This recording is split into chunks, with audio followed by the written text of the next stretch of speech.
Thistle and Verse. I'm doing a little vlog today.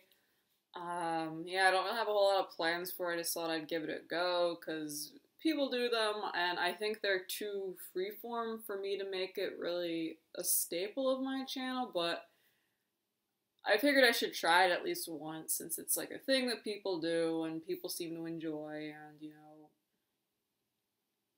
I feel like I'm only hurting myself by being like, no, I can't do this, it's outside my skill set. But yeah, it's Friday, October 23rd. Finished work a couple hours ago. It was work. So I was just doing a lot of scrambling earlier in the week and feeling very tired, so very happy it's the weekend. And I got takeout, yes. So I got takeout from a local Indian place. I got a goat curry and garlic naan, and I'm just gonna eat that. And who knows what else I might do tonight. I didn't do too much today, reading-wise. I kind of switched things up today and listened to some short stories from the Black SFFathon list, so I could put in little summaries and content warnings. In terms of standouts, I tweeted about, I forget what it was. I think it was What We Call Home, or When We Call This Home by Chinelo Onwalu, about vampires who are sort of ushering in this utopian age for humans, which I just thought was an interesting take on vampires. The vampires here are more like guardians and like wisdom givers and historians than anything else, and I thought that was interesting. And that made me think of the Gilda stories and how their vampires are more neutral. But it also kind of made me think of Fledgling and Butler's writing, because there were those questions around hierarchy, and also like what makes people human. What else did I listen to? I listened to The Father by Kola Hayward Remy. I needed to be paying more attention to that story to figure out what was going on. But it's basically about a guy in a cult, from what I can understand, who commits a terrorist attack to get this box that he believes houses a goddess, and he's on drugs for most of it, so things just didn't really make sense to me, but also I was not paying as much attention as I should have been. I listened to a story from Beneath Ceaseless Skies, Mama Miri by Walter Dinjos, which is about a water spirit who likes pairs of things. She likes twins, and so people will like sacrifice twins to her for good fortune in the water, like in building bridges over it or in fishing. And it follows a boy whose brother gets sacrificed, his twin brother gets sacrificed, and he's trying to get him back. That was why I didn't pick up on a lot, because I was listening to the narrator. And if you're curious what I have in the background, I said I might do some crocheting in this vlog. I usually make little doohickeys like this. Like, I've been doing stuffed animals for a while. Like, I don't make my own patterns, but like, people are cool about putting patterns online for free, especially for Pokemon and like bigger franchises. So this is supposed to be a steal. But yeah, I'm trying to finish this guy up. I've had him for like 2 years at this point, because I've just been going in and out of crocheting and stuff. So like, he's been looking like this for forever now. To put on his other ear, I need to put on his back spots, I need to put on his tail. And I was trying to finish up this. The colors, I just needed to get rid of these colors. I need to get rid of this maroon, and I was like, I want this beautiful yellow in here, but I also want to put some more somber colors in it, so I'll wear it more often. And it's going to be a cowl for winter. So I just like scrunched up like that, or like bring it up to cover my ears. It's just gonna be like basically a really chunky scarf. I went through a phase where I made like a lot of stuffed animals, and I was just giving them away because obviously I don't need all those stuffed animals. But the one I did keep is my Ampharos. It's a Pokemon. I made him because and he has the little beads for his tail and on his forehead. And I made him because he's basically my best Pokemon in Soul Silver. I had chicory as my starter, and grass type starters are beautiful, and they are kind of useless towards the end of the game. And basically, Ampharos was just carrying all of my teams, and he grew on me and became my favorite. So I made myself a little Ampharos. He doesn't really have a name. I think now I'm just going to call him Fender. I think he looks like a Fender. And it's a pun on amp in his name, and I think Fender makes amps. If they don't, I don't care. His name's Fender now. It's official. Yep.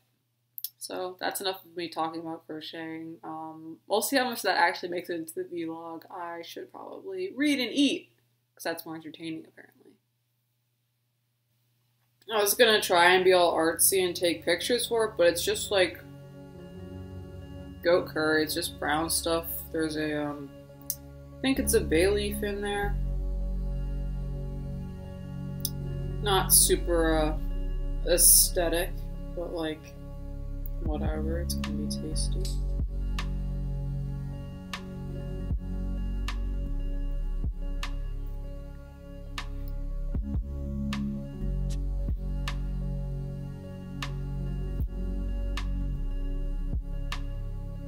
And I say that with confidence because I go to this Indian place a decent amount, and like, I usually like everything there. It's really nice to just not have to cook.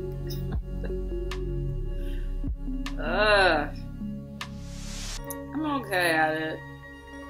So it's just like kind of like a random assortment of things, and like, I would not serve it to anybody. I would not brag on the recipe because I just found it online, and I don't always do a good job of following it, but it's like, it's serviceable, I can eat it, I don't die. I haven't given myself food poisoning yet, so like, I'll just consider that a win.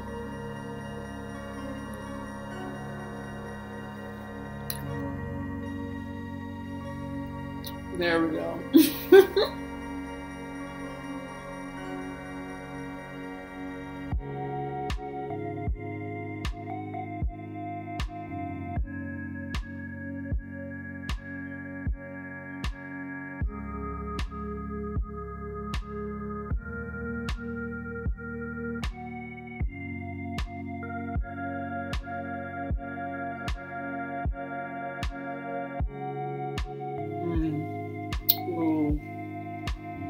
I love when I get like meat that's on the bone. This goat curry was on the bone. The goat was. So I had some of my curry. It was tasty. I'm gonna have leftovers for tomorrow, which is nice. Means I can put off cooking for a little bit longer. I really do need to go to the grocery store though. Anyway, I'm going to read Sweetie Dave's Okamboa God. Oh, Sweetie Dave. I'm going to read David Mogo God Hunter by Sweetie Dave's Okamboa. And this was technically due back yesterday, but I did not manage to read it in time. I'm only like half of the way through. A third of the way through. And I should probably try and return this tomorrow, so I'm going to try and maybe not sleep tonight and get through it so I can put it in the library bin. They say that they're not charging fees to account for the fact that COVID is delaying when they can get stuff in the system because they have to quarantine and all that first. But I don't know at what point it becomes obvious that, like, oh, it's not a COVID thing. It's like a I didn't put the book back thing. So, like, I need to get on it and finish this.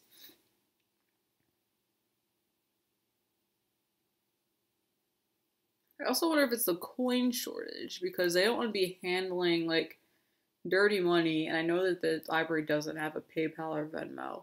And also just, like, we don't have the coins anyway for, like, these little 10-cent, 25-cent library fees. Things I've been thinking about. Yep, so I'm going to read this now.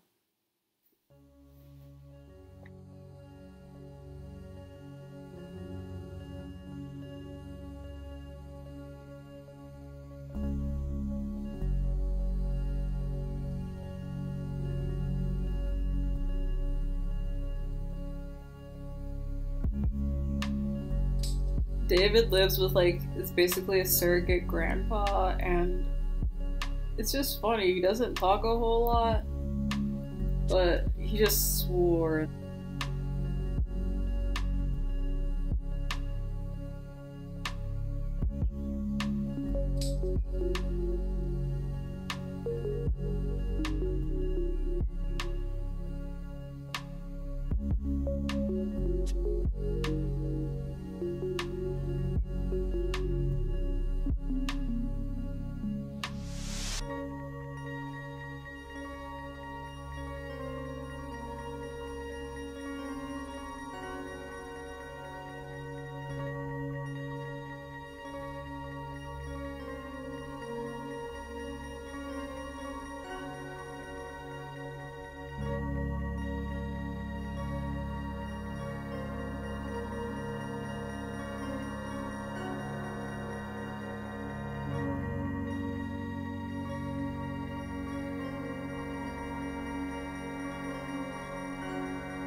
Okay, so there's just been a fight, and a character who's kind of inconsequential just got a lot of power, and so there's just been like a huge shift in the playing field, and so I'm just wondering, like, where is it gonna go next, you know?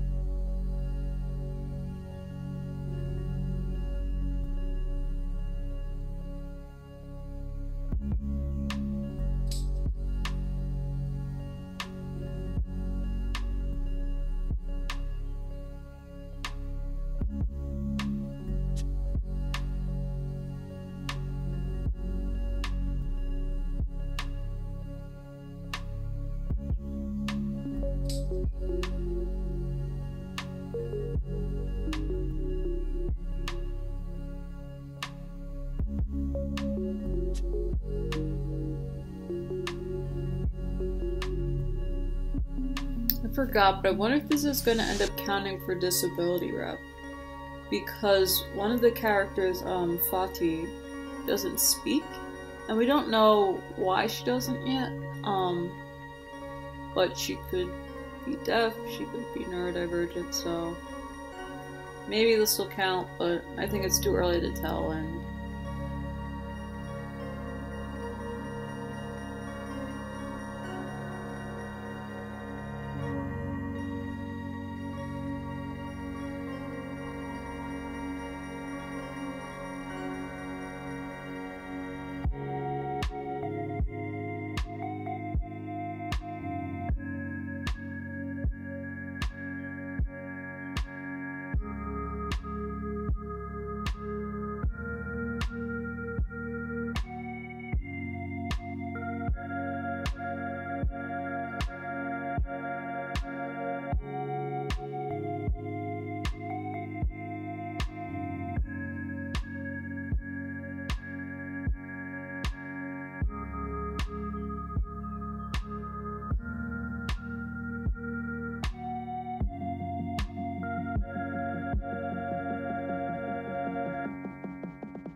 So I think I've done enough reading for now. I'm going to take a break and try to get through more of it tonight because, yeah, trying to finish this up ASAP so I don't get any library fines. But the magic system's interesting. I'd read some articles on it and like interviews with the author about it.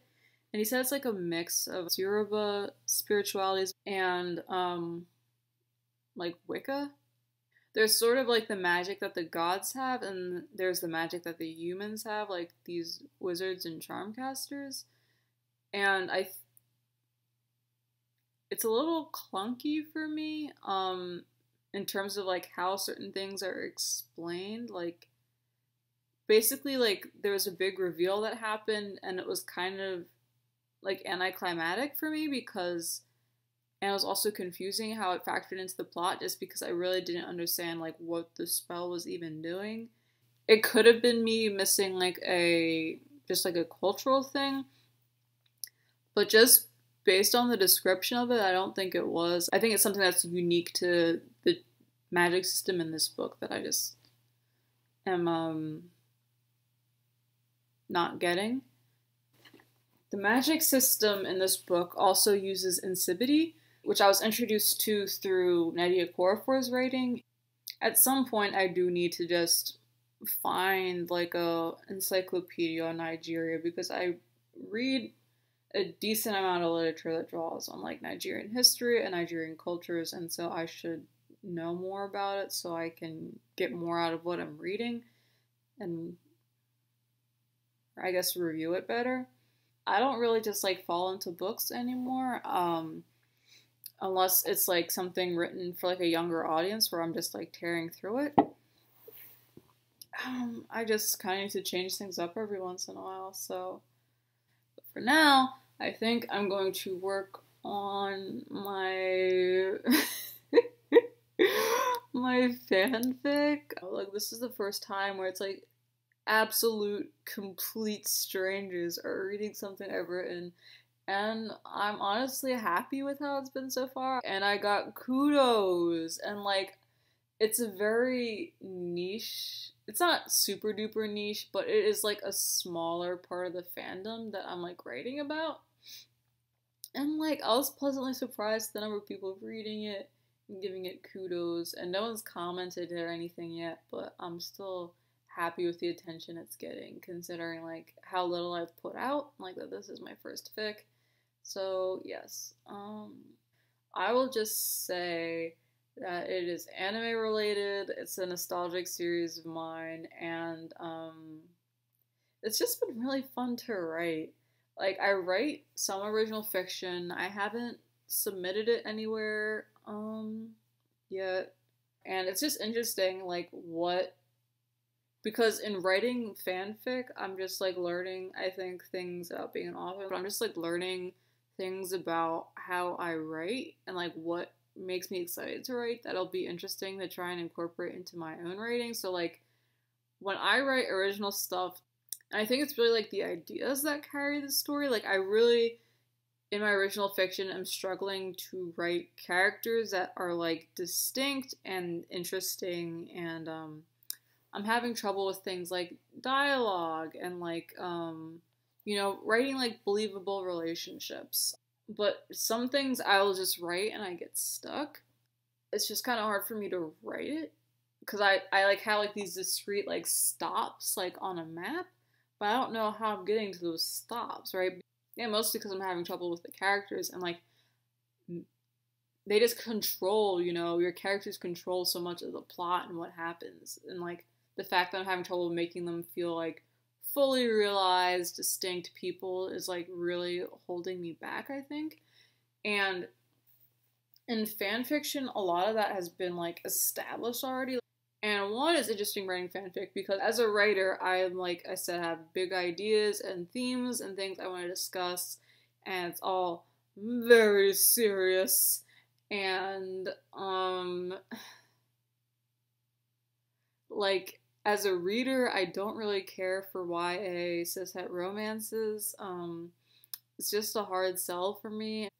And as a writer of fanfic, I am writing the fluffiest cishet hurt comfort romance, and it is just so silly and not serious in the slightest, and it is like the easiest thing I've ever written in my life. Like, I have written more words on this project than I've written on anything since I was like maybe 14. Like when I was 14, I was writing a lot all the time. I had like 3 projects going, and like they're not finished. I'm not gonna finish them because they were garbage, but I was cranking them out. I was putting out pages and pages and pages of stuff, and I just haven't written that prolifically. I think part of what makes it so easy to write is that one is low stakes. I'm writing it for fun. I don't really have anything I'm trying to talk about, like big picture wise. But I realized as I was going through, I feel bad because my favorite person in the pairing is the guy. I feel like the original series did both of the characters dirty, but I feel like they especially did the girl dirty, and I feel like I'm not necessarily doing a good job of, like, setting that right. And so I was like, okay, like, I have to, like, do better at, like, giving her a personality and, like, giving her the full range of human emotion and stuff like that. And most of my chapters were from his perspective, so I'm trying to go back and give her a little bit more airtime, develop her a little more. Also, another good thing about fanfic is that it's teaching me how to research. Because like I said, this is based on an anime. As you may or may not know, most of anime is set in Japan. And I don't know a whole lot about life in Japan. And I don't feel like I need to incorporate a whole lot because, like, it's not set directly in a place in Japan. It's set in a place inspired by Japan. Its own world with its own inconsistencies. So I feel like I can play pretty loose with that. But like I grew up reading manga, and like in manga they would use the honorifics even in the translations, and like that's something that to me seemed like important enough to try and incorporate it this time around. And they make it sound so simple when they're explaining it in the little back of the manga for beginners, but it's not simple to me. It's not intuitive to me at all. I'm like watching the anime, I'm going back and watching it in Japanese. It's not stacking up how I thought it would. Like, I definitely misinterpreted, like, the articles I was reading on honorifics and how they're used. So, I've ranted about that enough. And now I'm just gonna go and write some more of it. So, I will film some footage after that. Bye. Hello, it's Thistle and Verse. It is Saturday, October 24th. I'm just sitting in my kitchen, eating some ice cream. It was on sale, so I just like bought a bunch of weird flavors, and this one is creamsicle, like the popsicles. It was an interesting flavor, probably wouldn't get it again. It is, you know, vanilla ice cream mixed with that orange flavor popsicle, basically. So like it doesn't taste like orange, it tastes like orange flavoring. I am still working on Sui Devi Zokunboa's David Mogo God Hunter. I like actually need to finish that tonight, so I can return it tomorrow. And I think the Jumbies is going to be a quick reread, so I'm going to actually try and finish that tonight. And I just finished watching Noria's live on the Black Prose Club about the End SARS protests in Nigeria, which I would highly recommend that you watch the video directly, but I will summarize it as best I can. And basically, SARS is a division of the Nigerian police force, and they are very corrupt and have a lot of power. They're not required to wear uniforms or show ID or anything like that. And they have been killing people, they've been abducting people, they've been basically holding people for ransom. The End SARS protests are happening in response to that, and you might also see the End SWAT tag going around as well, because recently the Nigerian government said they were disbanding SARS, but they're basically just creating SWAT, which is going to do the same thing, but just under a different name. So and SWAT is also going around.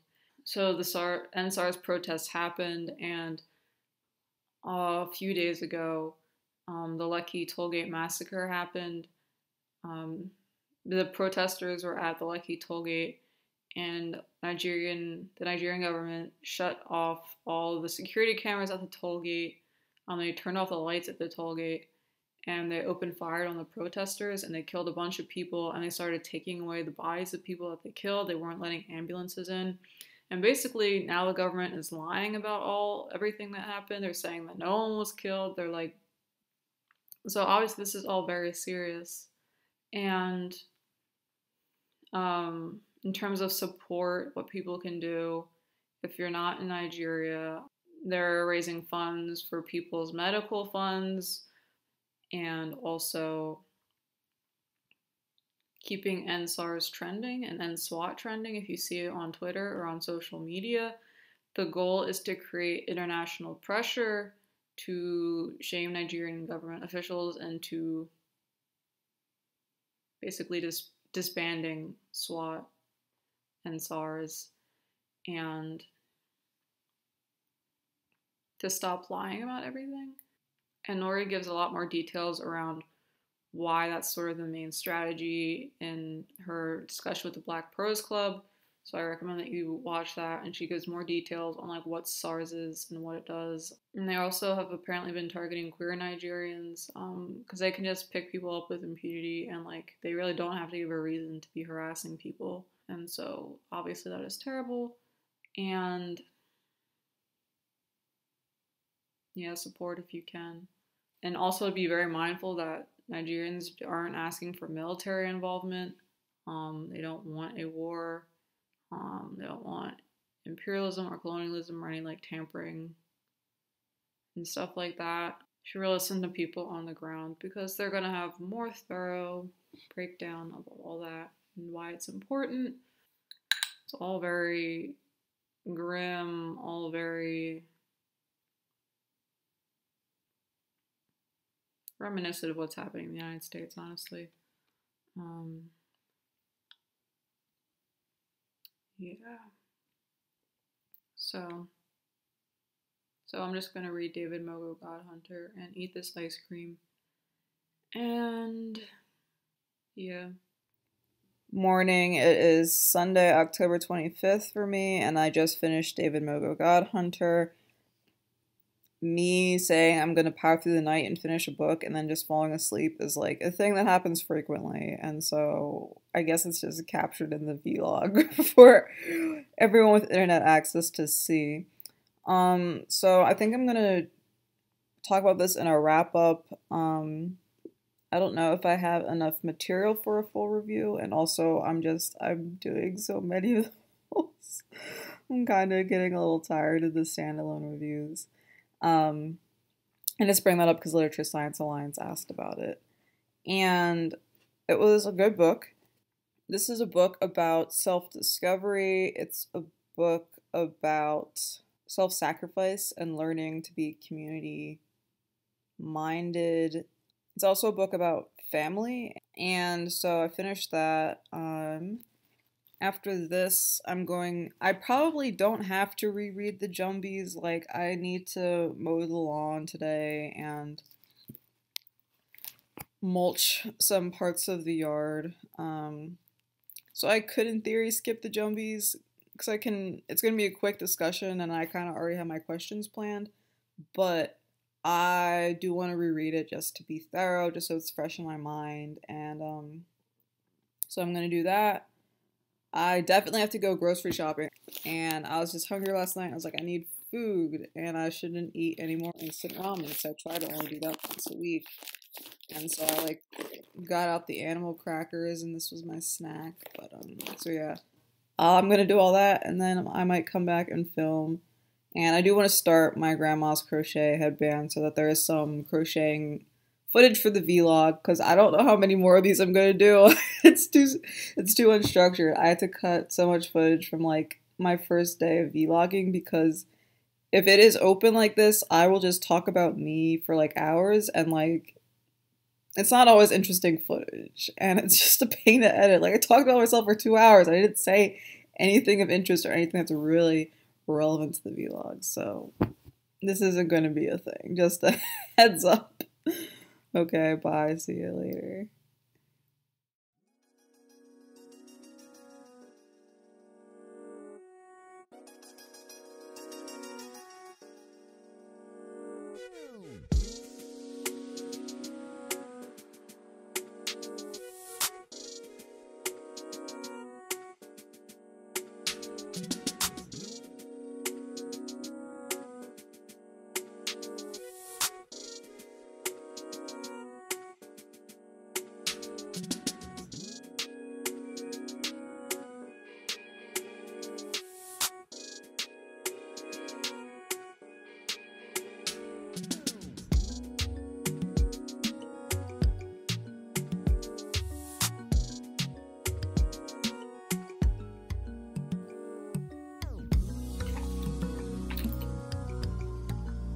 I can't with Corinne. Corinne just like doesn't believe anybody's superstitions, and she also has a petty streak. She can hold a grudge for sure. I don't know, this is also just like very new type of like shenanigans to me, because like I didn't grow up like in the country where people could do stuff like this. Yeah, I just didn't grow up with scorpions, so all of this is like very novel to me.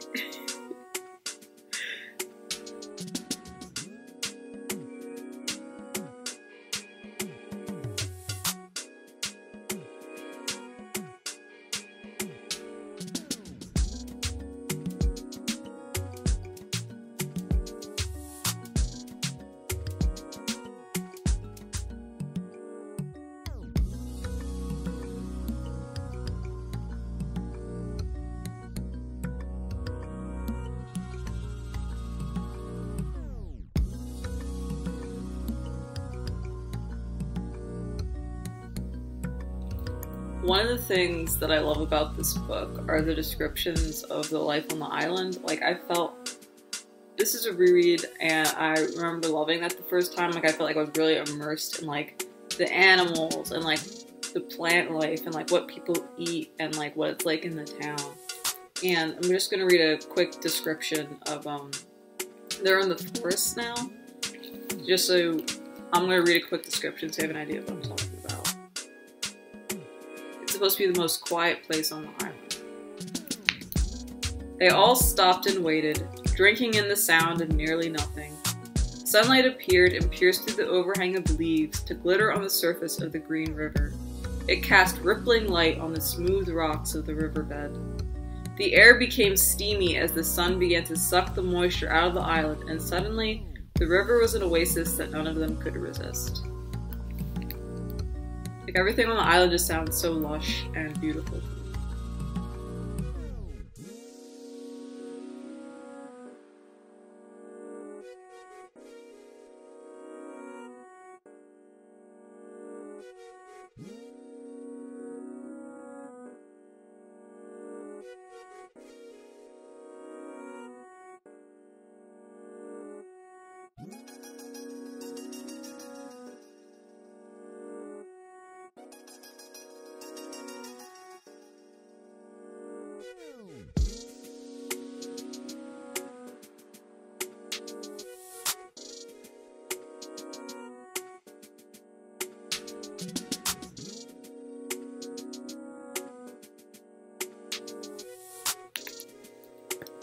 So, there's a lot of characters in this book. There are the children from the village, so there's like 4 of the kids in the group.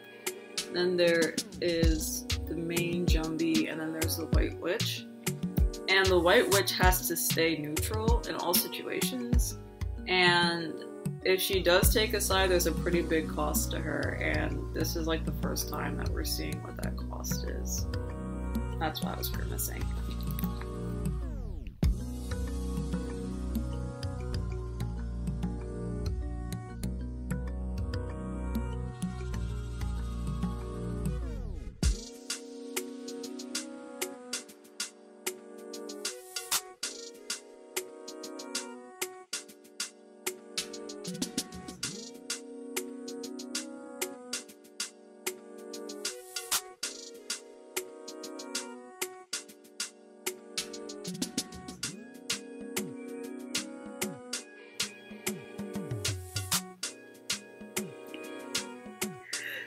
Kids, man, they're just roasting each other.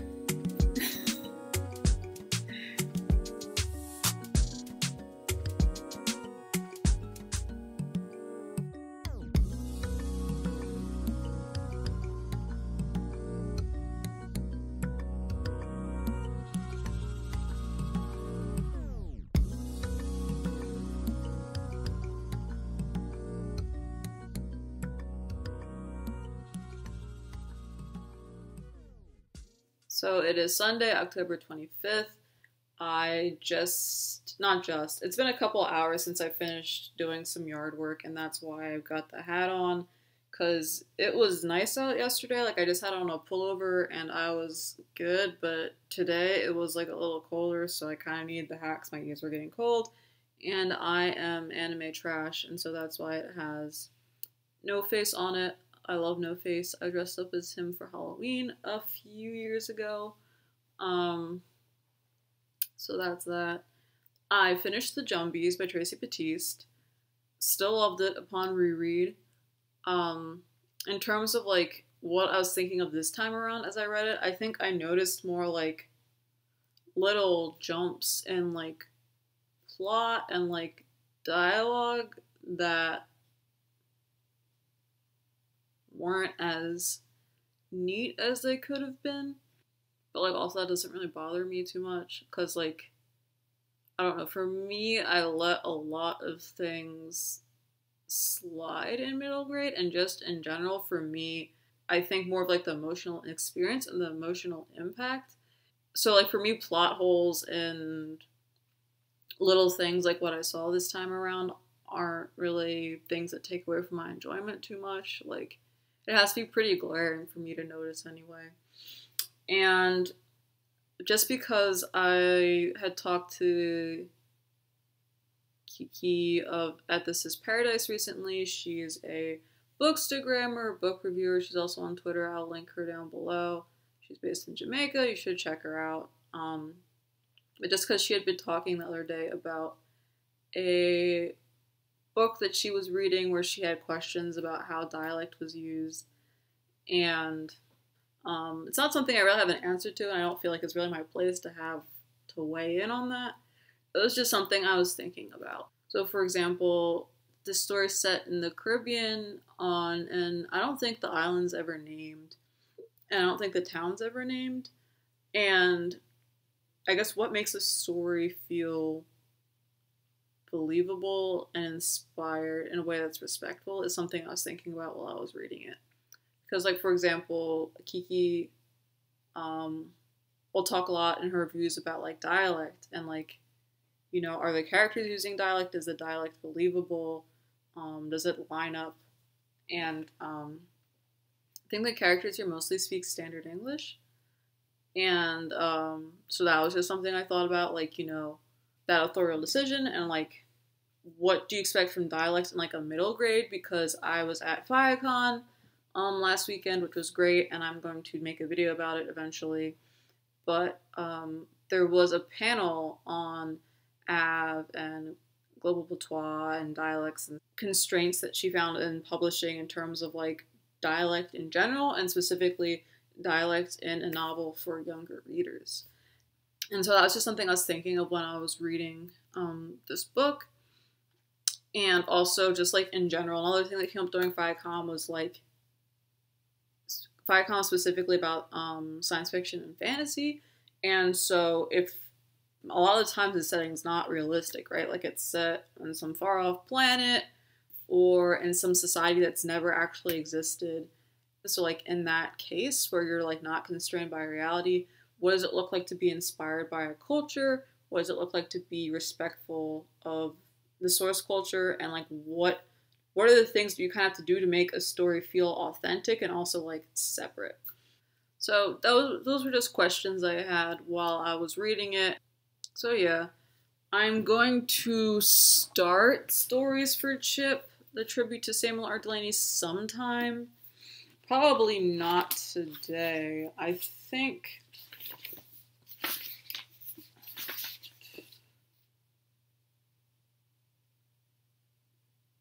I actually might start it today.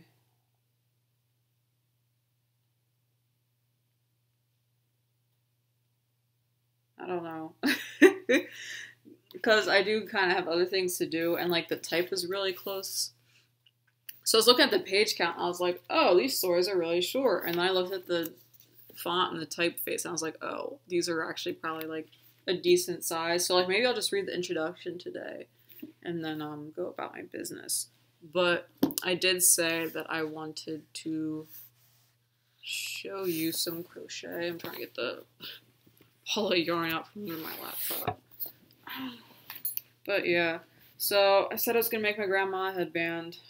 Lost the pattern that I used originally. I usually don't repeat patterns very often. Like I really only have like one scarf pattern that like I would probably make as a gift for multiple people.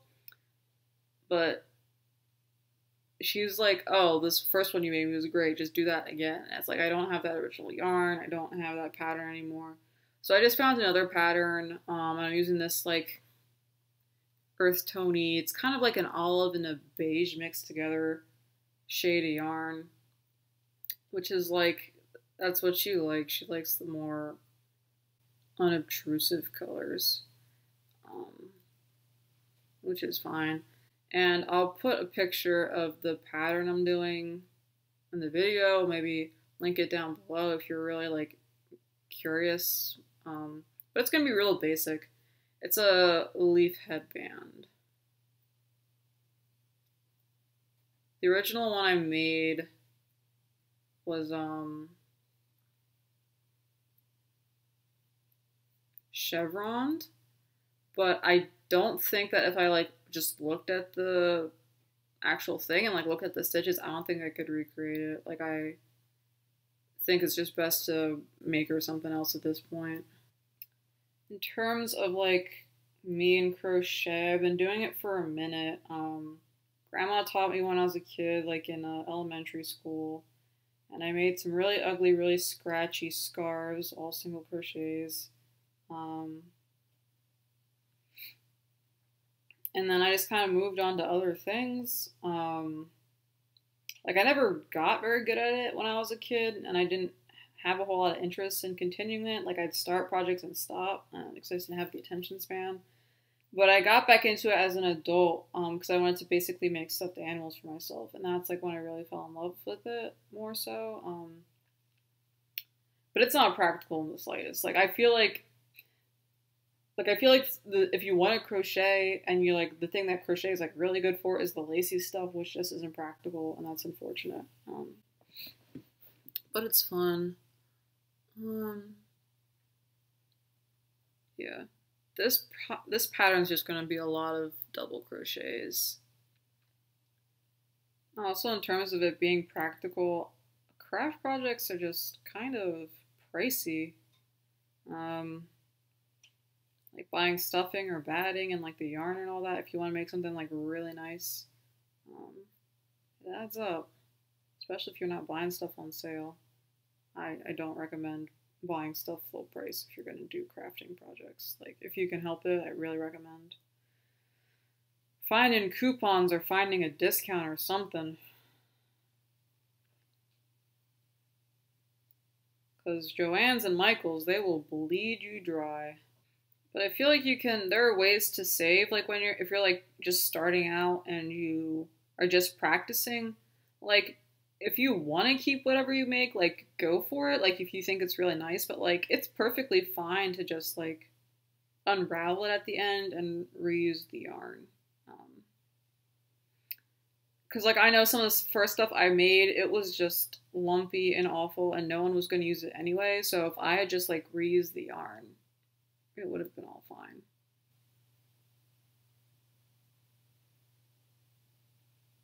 I feel like I'm not doing this right. I'm just being arrogant and like, I'll figure it out as I go. I used to be so great at this. Because I haven't done it in a couple of years at this point. I should probably approach this with a little bit more humility. But I don't want to.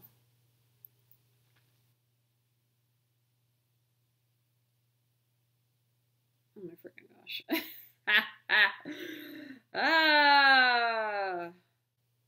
It's a back post double crochet that I have to do. and throwing me for a loop. I can do front post okay, but it's just not intuitive to me, the movements you need for a back post. I don't know if you can see, but the back post gives you this little like recessed effect. Normally the stitches are flush like you see with the row below. So like you usually use front post and back post if you want to do like a ribbing on like a glove or just in general. Okay, so I did half double crochet, I did back post. Now I'm gonna do front post, which is just so much easier for some reason. It just feels like it makes a lot more sense in my hands. And then I'm gonna do 4 back posts. Oh gosh. Not the back posts. Just thinking of how the drag queen Alyssa Edwards says back rolls. Back rolls. But instead of her saying back rolls, she's saying back posts in my head. That's funny. To me. Okay, yeah, now I get to switch it up into a front post, because that is a lot easier. Feels more natural in my hand and my wrist. I just go back. Back to the back, back to the back, back to the back, back to the back. Back to the back post. I have a loose yarn in there. I'm gonna redo it, I'm gonna redo it, I'm gonna redo it. Oh no, it's all the way in the bottom row. I don't know if I can redo it. Damn. Actually, I can probably hide it if I do it right. Can't even figure out where this darn loose thread's coming from, and I don't like it. Oh, okay. That was easy. Can't be giving people faulty products, it'll hurt my business reputation. People will just stop taking gifts from me. And I can't have that. I blame the back post. I don't like it, and that is why I'm going to say my stitches are sloppier than normal.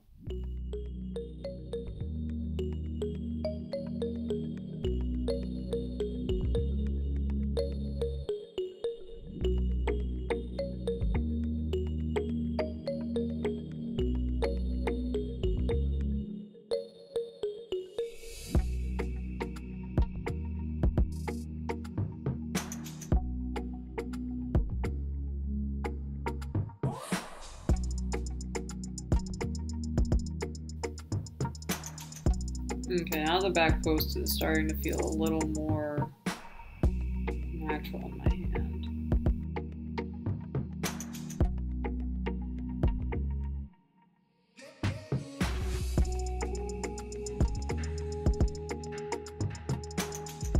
Okay, I think now I'm going to start working on the actual leaf, looking at the pattern. These things are changing up here. Oh, okay. So basically, it looks like I'm going to make the, I hope this is enough yarn for the headband, but it looks like I'm going to basically use these front post double crochet increases to make the leaf. So just have me do 1 increase, so that was like the tip of the leaf. Ugh, I might have to change the color. So I don't know if there's going to be enough of this yarn. I just want to get rid of this yarn, to be honest. Worst case scenario, I just unravel it and redo it, because the pattern doesn't look terribly complicated. I'm curious, if you crochet, who started you on it, and when did you fall in love with it? If you did. If you hate it, then that's valid too.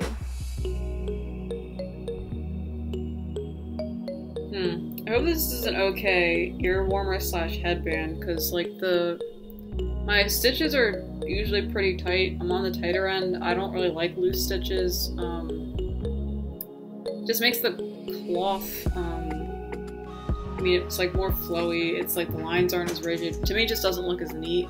So I prefer tight stitches. But this looks tight and it has like a nice springiness to it. But I hope that it's okay with like these holes between the double crochets. I hope it's not too drafty. But anyway, that's the beginnings of the leaf right there, as you can see.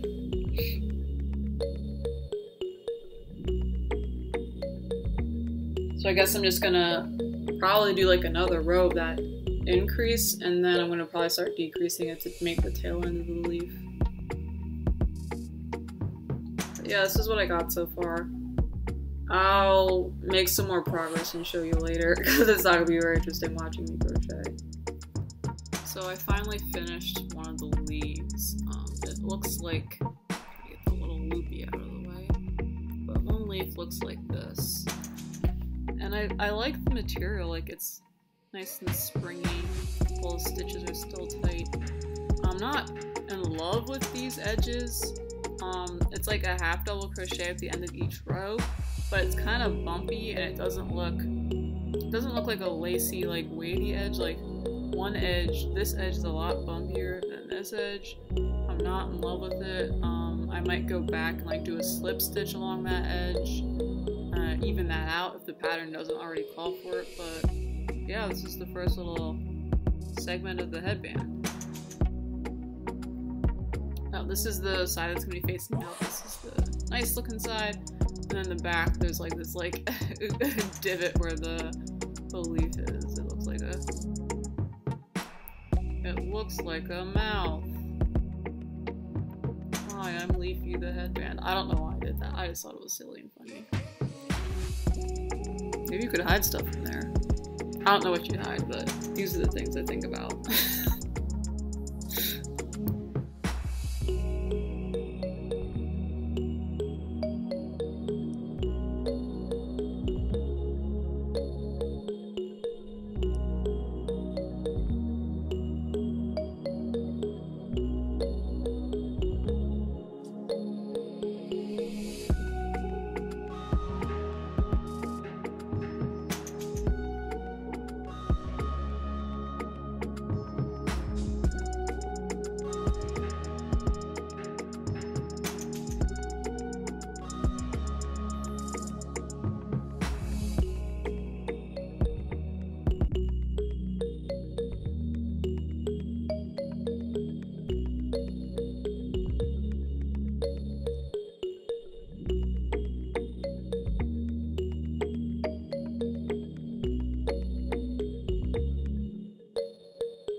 If I was trying to do the absolute most, it would be cute to like actually make the leaves leaf colored, like make one yellow and then one orange and then one red.